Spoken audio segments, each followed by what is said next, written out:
Today. I'm good. How are you? I'm fantastic. It's a Monday. Yeah. I don't love that. Yeah, I'm really tired today. Yeah.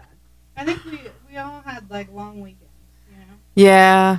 Yeah, it was a really long weekend. I got to go see Dune, which is like a nerd's paradise. It was awesome. That's awesome. Yes, it was awesome. Okay. Well, today is our first Monday of the month, which means we're doing tarot card readings, so that's exciting. Are you excited? Yeah, I'm very excited. I love tarot.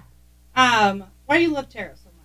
I love tarot because it has taught me so many lessons. I mean, I've gotten some profound messages, not only for myself, but for my family members, people of the community, all sorts of different things. And I've been able to see deep healing. And like most tarot readings that I do, I have people that end up sobbing and crying. And they're just like, how did you know these things? And I'm just like, I just do. And this is how you can heal this, though. And just being able to see those clients and how they progress and how they change is one of my favorite things. And I think that's why I love tarot so much, because it's a giant story and I'm a storyteller. Yeah. I love it. I love that. Okay. So we're going to listen to Despecha. I don't know if that's how you say that name, but I'm going to say that that's how you say that song by Rosalia. And then we're going to wait for somebody to give us a call at 937-498-1055 so we can read your cards. Okay. We'll be right back with Despecha by Rosalia. And we're back. This is Bree, and I'm here with JoElle. How are you? It's good if I turn on your microphone. Oh my gosh. Okay, and so we have Kirsten on the line. Let's see if we can hear her again. Hello, Kirsten, are you on the line? That's okay, Kirsten. We can't hear you, but we know that you're there. And JoElle has pulled your cards. What do you have for her cards? Okay, so two of them actually flew out of the deck while I was shuffling. So we have the 8 of Swords and the 9 of Swords, which both flew out. And then you also have the 10 of Swords. So swords are kind of the more difficult things in life that we're dealing with. It's our headspace. It's the things we tell ourselves. It's the difficult situations. It's stress, frustration, fear, worry, doubt, all of those different things.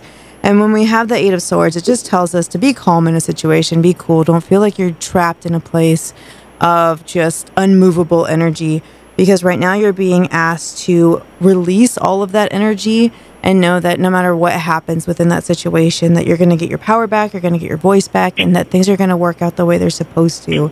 You just have to have the patience and the trust that things are going to work out the way that they're supposed to. Does that sound like your cards?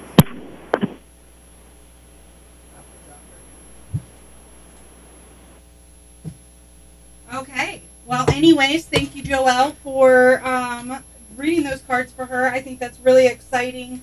And it sounds like she's going through some stuff. Yeah, typically with the swords, you really are going through some things.